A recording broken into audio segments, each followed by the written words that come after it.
하나님 우리 아버지와 주 예수 그리스도로부터 은혜와 평강이 여러분에게 함께하길 바랍니다. 네, 벌써 영상으로 드리는 네 번째 예배입니다. 다음 주면 여러분들 함께 만나서 얼굴을 맞대고 예배를 하게 될 텐데요. 그동안 뵙지 못했던 모든 분들을 다 함께 만나 뵙기를 기대합니다. 지난 3주 동안 기도에 대한 말씀을 계속 나누었습니다. 저는 이 네 주의 설교를 준비하면서 여러분이 기도에 대해서 조금 더 깊이 생각해 보고 또 직접 체험해 보기를 기대하면서 말씀을 준비했습니다. 그래서 여러분들이 설교 영상을 또 보고 또 보고 반복해서 보셨으면 좋겠다, 이런 마음도 가지고 있습니다. 잘 이해가 되지 않는 부분들은 다시 한번 영상을 살펴보면 좋겠습니다. 여러분, 제가 여러분에게 기도를 말씀드리면서 이 기도는 옳은 기도이고 이 기도는 틀린 기도입니다, 이것을 말씀드린 것은 아닙니다. 여러분, 기도에는 옳고 그름이 없습니다. 저는 악을 위해서 기도하는 것, 악한 마음을 가지고 기도하는 것이 아니라면 모든 기도는 옳다, 이렇게 생각을 합니다. 그리고 기도는 우리의 영역이지만 응답은 하나님의 영역이다 라고 생각을 하는 것이죠. 자, 여러분, 여러분의 인생의 목적은 무엇입니까? 이 질문의 답을 어디에서 찾느냐에 따라서 그 사람의 인생이 완전히 달라질 것입니다. 그리고 기도도 그와 같이 달라질 것입니다. 인생의 성공이란 무엇일까? 이 질문에 대한 정의를 들어보면 그 사람이 어떤 삶을 추구하는지 우리가 알 수 있겠다 싶은 것이죠. 제가 여러분에게 반복적으로 드리는 말씀이 있습니다. 그리스도인의 신앙의 성숙은 존재의 수준을 높이는 것입니다. 무엇을 하는 사람이 되느냐가 중요한 것이 아니라 어떤 사람이 되느냐가 가장 중요한 것입니다 라고 말씀을 드리는 것이죠. 하나님의 형상을 가지고 하나님의 형상대로 지음받은 우리가 이 땅을 살아가고 있는데요, 그러면 우리에게 가장 좋은 모습은 무엇일까요? 하나님의 형상을 닮는 것입니다. 하나님의 형상을 가장 가깝게 닮았던 분, 예수님이시죠. 가장 온전하게 이 세상에 하나님의 형상을 보여주셨던 분입니다. 그러므로 우리의 삶의 목적은 예수님을 닮아가는 것이라고 말할 수도 있습니다. 예수님은 산상수훈에서 하늘에 계신 아버지가 온전하신 것 같이 너희도 온전하라 라고 말씀하셨고요. 사도 바울은 사랑을 입은 자녀들 같이 너희는 하나님을 본받는 자가 되라 라고 권면했습니다. 또 하나님을 아는 일과 믿는 일이 하나가 되어서 온전한 사람을 이루고 그리스도의 장성한 분량이 충만한 데까지 이르러서 하나님의 선한 일을 함께 하자라고 이야기합니다. 성경은 우리 인생의 궁극적인 목적이 하나님 안에서 온전한 사람이 되어가는 것이라고 말하고 있습니다. 구약에서는 하나님의 뜻을 잘 따르기 위해서는 율법을 잘 지켜야 했습니다. 하지만 신약에서는 그 율법을 완성하신 예수님의 삶을 모델로 보여주고 있죠. 그러므로 우리가 온전한 사람이 되고자 한다면 구약에 담겨 있는 하나님의 뜻도 잘 알아야 하고, 그리고 무엇보다 예수님의 뜻과 그분의 가르침을 확실하게 알아야 합니다. 하나님의 뜻을 가장 잘 보여주는 것, 완전하게 보여주는 것은 성경입니다. 그래서 우리는 하나님의 말씀인 성경을 아주 정말 중요하게 여겨야 합니다. 그런데 요즘에 보면 성경을 단순히 참고서 정도로만 여기는 경향이 있는 것 같아요. 참 안타까운 일입니다. 그리고 우리가 이 성경을 통해서 하나님 말씀을 듣는다면 하나님과 우리의 온전한 관계를 이루기 위해서 우리가 해야 하는 것은 기도입니다. 기도는 하나님과 나 사이의 관계를 보여주는 표지라고 말씀드렸습니다. 말씀과 기도는 우리가 하나님 안에서 온전해지기 위해서 반드시 필요한, 절대로 뗄 수 없는 두 가지입니다. 성경을 통해서 하나님을 아는 것과 기도를 통해서 하나님과 깊게 교제하는 것은 신앙의 성숙, 즉 우리의 존재의 수준을 높이는 길에 절대로 빼어놓을 수 없는 가장 본질적인 것들입니다. 하지만 때로는 우리의 기도의 응답이 하나님의 가장 좋은 응답이라고 우리가 생각하는 것과 전혀 다른 것일 수도 있다라는 겁니다. 우리가 원하는 방식으로 짠 하고 그 기도 응답이 나타나지 않을 수도 있겠다 하는 것이죠. 사실 우리 기도에 대한 하나님의 가장 좋은 응답은 하나님께서 우리를 위해서 무엇인가 해 주시는 것이 아니라 하나님께서 우리 안에 직접 일하시는 것입니다. 성령님은 제자들의 삶을 마냥 쉽게만 만들어 주지 않으셨어요. 오히려 큰 어려움이 따랐습니다. 그러므로 하나님께서 성령을 통해서 어려움을 처한 제자들을 돕게 하시는데, 성령께서 함께 하시는 것이 제자들에게는 가장 좋은 삶이었다 하는 것입니다. 성령 하나님께서 제자들 안에서 일하시고 주님을 흔들림 없이 따를 수 있는 권능을 주었기 때문입니다. 그러므로 하나님께서 우리에게 주시는 가장 좋은 선물은 성령입니다. 이 성령님을 통하여서 하나님의 말씀을 읽는 것도, 하나님께 기도하는 것도 가능하게 되는 것이기 때문입니다. 그러나 동시에 가장 힘든 것도 성령과 함께 살아가는 삶입니다. 성령과 함께 살아가는 삶은 우리가 생각하는 것보다 훨씬 큰 대가를 지불할 때가 있습니다. 그리고 성령과 함께 살아가는 삶에는요, 반드시 기도가 필요합니다. 하나님께서 우리의 기도에 응답하실까? 네, 분명히 응답하십니다. 더 중요한 질문은 우리가 하나님께서 우리 안에서 하시는 일에 순종할 수 있을까라는 것이죠. 지금까지 제 삶을 돌아보면 하나님께서 제가 원하는 방식대로의 기도를 들어주지 않으셨습니다. 여러분 걱정하지 마십시오. 저를 위해서 기도하는 것에 대해서 말씀을 드리는 것입니다. 하나님께서 우리의 기도에 응답하셔서 우리의 삶을 어떻게 바꾸실지 사실 우리는 알지 못합니다. 알 수도 없고요. 하지만 한 가지 분명히 알 수 있는 것이 있습니다. 성령 하나님께서 우리 삶 속에 깊게 관여하셔야 한다는 것입니다. 우리가 우리 자신의 유익만을 위해서 기도한다면 그 기도는 자신만을 위한 이기적이고 근시안적인 기도가 될 것입니다.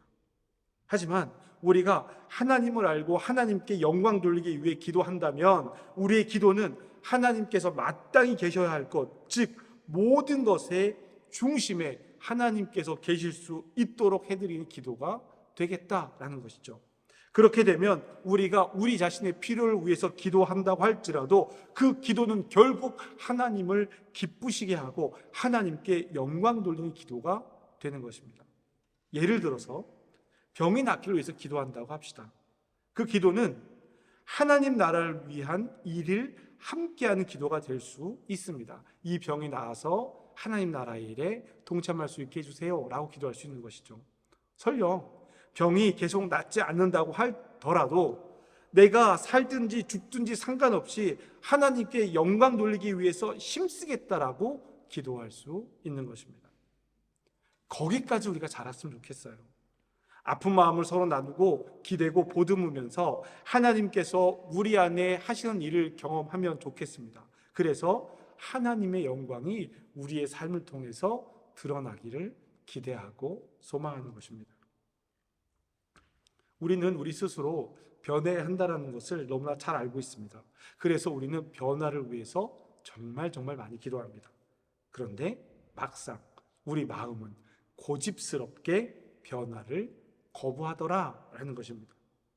기도는 하지만 정작 그 기도의 내용대로 살아가려고 노력하지 않는다는 것입니다. 기도의 언어와 실제 삶의 태도의 간극이 매우 크다라는 것이죠. 우리는 사랑하기를 기도합니다. 서로 용납하기를 기도합니다. 하지만 누군가가 나를 조금이라도 불편하게 하면, 내 마음에 들지 않는 행동을 하면 그런 기도의 고백은 온데간데 없이 사라지고 우리의 감정이 여과 없이 그 사람을 향해서 드러날 때가 있다라는 것입니다. 여러분, 그러면 우리는 어떻게 기도해야 하겠습니까? 그럼에도 불구하고 우리는 기도해야 하는데 어떻게 기도해야 할까? 예수님께서 가르쳐 주신 기도로 기도를 하자는 것입니다. 그것이 그리스도인의 도리입니다. 예수님을 믿는 사람들이 예수님이 가르쳐 주신 기도를 하는 것이죠. 그 기도 응답은 하나님의 선택이고 하나님의 계획이 되는 것입니다. 우리는 때에 따라 기도하면 됩니다. 여러분, 그럼 돼요. 기도하면 됩니다. 영적으로 어린아이일 때는요, 영적으로 어린아이처럼 기도하면 돼요. 영적인 청년의 시기에는 영적인 청년의 시기인 것처럼 기도하면 됩니다. 장년의 시기, 노년의 시기, 영적인 그 시기에 맞은 우리가 그대로 기도하면 됩니다. 영적으로 성장하면 그 이전의 일들을 자연스럽게 알 수 있게 되는 거예요. 그러니 그것이 잘못됐다, 틀렸다 서로 말하지 말자는 이야기입니다. 대신에 영적인 청년들은 영적인 어린이들을 돌봐주는 것이고요, 영적인 장년들은 영적인 청년들을 돌봐주는 것이고, 영적인 노년들은 영적인 장년들을 돌봐주는 것입니다. 낙심하지 않도록 지켜주는 거예요. 그 기도가 응답되지 않았을 때 그 곁에서 함께 기도해 줄 수 있는 것, 형제를 위해서 기도하는 것이 그래서 이렇게 중요한 일입니다. 이렇게 기도하는 것을 예수님께서 제자들에게 알려주세요. 기도를 알려달라고 하는 제자들에게 예수님께서 직접 알려주신 기도가 주기도입니다. 주기도문의 첫 번째 기도는 하늘에 계신 아버지의 이름을 높여드리는 것입니다. 하늘에 계신 아버지의 이름을 높이는 삶이 바로 하나님 나라가 이 땅에 임하는 삶이 되는 것입니다. 9절 말씀 우리 함께 읽겠습니다. 그러므로 너희는 이렇게 기도하여라. 하늘에 계신 우리 아버지여, 이름이 거룩히 여김을 받으시오며. 아멘. 영적으로 성숙한 이들이, 영적으로 자라난 이들을 돌봐주는 것, 이것이 하나님 나라의 모습이라고 말씀드렸습니다. 하늘의 아버지와 아들이 함께 일하는 것처럼 하나님께서 예수님을 통해 하시고자 하시는 일을, 형제를 사랑하는 일을 우리가 하는 것입니다. 뜻이 하늘에서 이루어진 것 같이 하늘에서 아버지와 아들 사이에 이루어진 것처럼 아들 예수님과 우리 사이에 하늘의 뜻이 이루어져야 하는 것입니다. 아버지의 이름을 거룩하게 하기 위해서 우리의 삶을 거룩하게 구별해야 하는 것입니다. 이를 위해서 기도하는 것은 우리가 그렇게 살기를 선포하는 것과 같은 거예요. 기도의 언어와 생활의 언어가, 생활의 태도가 같아진다는 것입니다. 우리 10절 말씀 한번 읽겠습니다. 나라가 임하시오며 뜻이 하늘에서 이루어진 것 같이 땅에서도 이루어지리이다. 아멘. 하나님께서 우리 아버지가 되시는 것은 우리가 아버지께 무엇이든지 구할 수 있다는 뜻입니다. 아니, 구해야 한다는 뜻입니다. 하나님으로부터 나오지 않는 것은 우리의 일용할 양식이 될 수 없습니다. 하나님의 나라가 이 땅에 오는 것, 하늘 뜻이 이 땅에 이루어지는 것은 일용할 양식을 구하는 것으로 드러나게 됩니다. 우리가 하나님으로부터 오지 않는 것을 구한다면 그것은 죄의 방법이 될 것이고 죄의 결과가 될 것입니다. 우리는 하나님께 구합니다. 그러면 돌을 달라고 해도 떡을 줄 것이고 뱀을 달라고 해도 물고기를 주실 것입니다. 그런 분이 하나님이거든요. 그래서 11절에 이렇게 고백하는 겁니다. 기도하는 거예요. 오늘 우리에게 일용할 양식을 주시옵고. 우리가 우리 아버지가 아니면 대체 누구에게 우리의 마음을 보일 수 있겠습니까? 시편 저자들이 고백하는 것처럼 가슴 깊은 탄식도 하나님께 올려드리는데 일용할 양식과 감사는 너무나 당연한 것이 아니겠는가? 여러분, 우리는 하나님께 구해야 합니다. 사랑하는 여러분, 주님은 기도를 가르치시면서 우리에게 죄 지은 자를 사하여 주라고 말씀하셨습니다. 죄는 빚이라고 번역할 수도 있어요. 그러니까 우리가 우리에게 빚진 자를 탕감해 주는 것처럼 우리의 빚도 탕감해 주시옵소서라고 12절을 이야기할 수 있습니다. 12절 말씀입니다. 우리가 우리에게 죄 지은 자를 사하여 준 것 같이 우리 죄를 사하여 주시옵고. 아멘. 우리에게 빚을 지든 죄를 지든 그 사람을 용서하든 탕감하든 그 사람을 향해 뭔가를 하려면 그 사람을 바라봐야 합니다. 그 사람의 삶을 살펴야 합니다. 우리가 중보하는 것은 그를 위해서 그냥 기도만 하는 것이 아니라 그의 삶을 실제로 살펴봐야 하는 것입니다. 살펴봐야 알 수 있습니다. 살펴야 그 사람을 진정으로 알 수 있습니다. 그리고 그 사람을 살피려면 먼저 내가 하나님 앞에서 구별되어야 합니다. 그래야 온전한 시선으로 다른 사람을 볼 수 있습니다. 13절 말씀입니다. 우리를 시험에 들게 하지 마시옵고 다만 악에서 구하시옵소서. 아멘.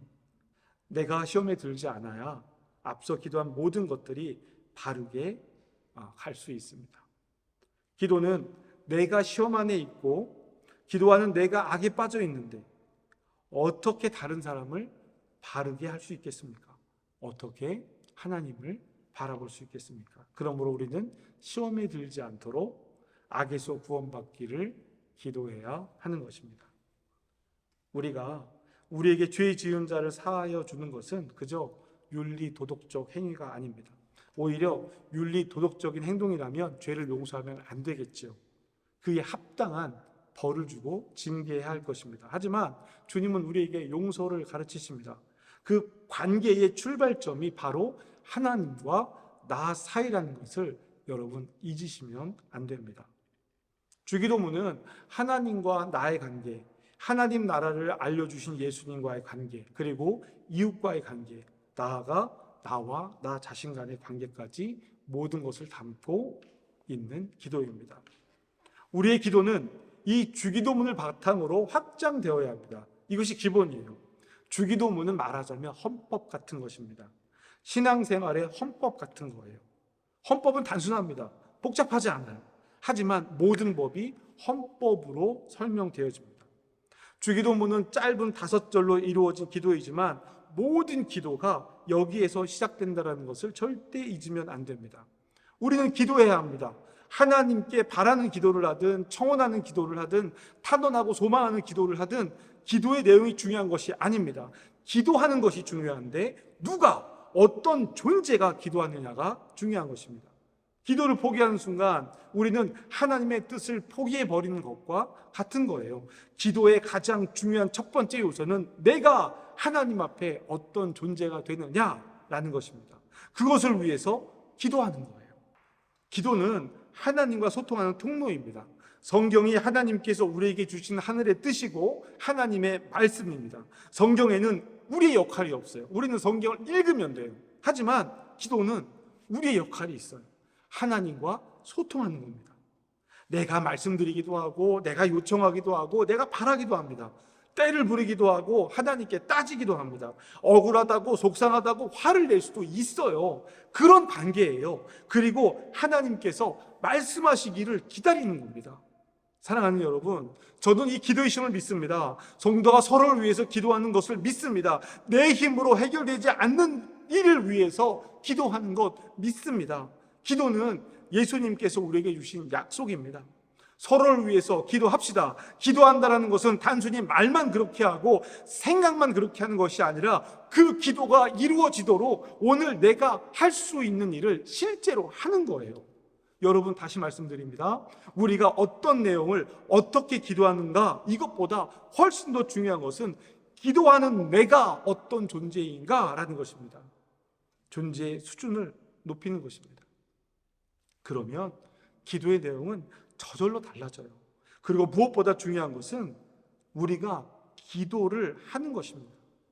기도하는 내용대로 살려고 노력하는 것입니다. 그것이 하나님 나라를 이 땅에 오게 하는 일이고 하나님의 이름을 거룩하게 하는 방법입니다. 예수님께서 제자들에게 그리고 우리에게 가르쳐 주신 기도문은 내가 무엇을 얻을 것인가에 초점을 맞추고 있지 않습니다. 오히려 어떻게 살아가야 할 것인지에 대한 초점을 맞추고 있어요. 하나님 나라 복음으로 사는 삶을 가르치고 있습니다. 우리가 하나님 나라를 위해 기도하지만 하나님을 온전히 즐거워하지 못한다면, 하나님의 실제가 내 삶의 기쁨이 되지 못한다면 우리는 하나님을 제대로 영화롭게 하지 못하는 것입니다. 개인의 요구를 하나님께 기도하든 하나님 나라를 위해서 기도하든 기도는 치열해야 합니다. 두 기도 모두 소중하고 반드시 필요한 기도입니다. 여러분 시편의 기도를 보십시오. 불평하고 도와달라고 부르짖고 세상에 하나님의 힘을 보여달라고 저 적들을 물리쳐달라고 하는 기도가 정말 많습니다. 씨름하는 기도도 있습니다. 우리가 야곱의 기도, 야곱의 씨름을 예로 들면서 기도를 이야기하잖아요. 기도가 의무만 남아있어도 안 되고요, 간구만 남아있어도 안 됩니다. 기도는 하나님과의 대화이고 하나님과의 만남입니다. 의무를 넘어서 기쁨을 찾고 좌절을 넘어 함께 살아가는 삶이 되어야 하는 것입니다. 이것이니 저것이니 따지기보다 우선 기도해야 합니다. 사랑하는 여러분, 이런 기도를 하면 내가 영적으로 미숙해 보이는 것일까? 이런 기도를 하면 내가 영적으로 성숙해 보이는 것일까? 여러분, 이렇게 판단하면서 기도하지 맙시다. 그냥 하나님을 신뢰하고 지금 내가 드릴 수 있는 기도를 하는 거예요. 다윗의 시편으로 기도하는 것이 참 좋은 것은 이런저런 다양한 기도의 내용들을 우리가 다 만날 수 있기 때문입니다. 다만 악을 위해서 기도하지 않고 나의 이익을 위해서 다른 사람이 해를 받는 것을 위해서 기도하지 않는 것은 우리가 알고 연습해야 할 것입니다. 우리는 젖된 아이가 어미 품에 안겨 평안을 찾는 것처럼 하나님 품에서 평안을 찾을 것입니다. 기도는 하나님과 나의 관계이며 하나님과 나의 만남입니다. 오늘부터 기도하십시오. 주기도문으로 기도하고 탄원으로 기도하고 바라며 기도합시다. 그리고 하나님의 뜻을 온전히 겸손하게 기다립시다. 다른 사람의 기도가 아니라 우리의 기도가 필요할 때입니다. 우리 기도의 사람이 돼서 하나님과의 관계 안에서 하나님과 소통하며 하나님을 만나는 저와 여러분 되시기를 주님의 이름으로 축복합니다. 기도하겠습니다. 사랑과 은혜가 풍성하신 하나님, 오늘 이 시간 주님 앞에 겸손히 엎드려 새로운 결단을 드리고자 합니다. 제 안에 있는 모든 연약함과 부족함을 아시오니 주님의 긍휼하심으로 저를 붙들어 주시옵소서. 세상의 유혹과 저 자신의 이기적인 욕심에 이끌려 주님의 뜻에서 멀어졌던 순간들을 회개합니다. 주님의 말씀이 아닌 세상의 소리에 귀 기울였던 어리석음을 용서하여 주시옵소서. 주님, 제가 주님의 선하시고 온전하신 뜻을 분별하며 살아가기를 원합니다.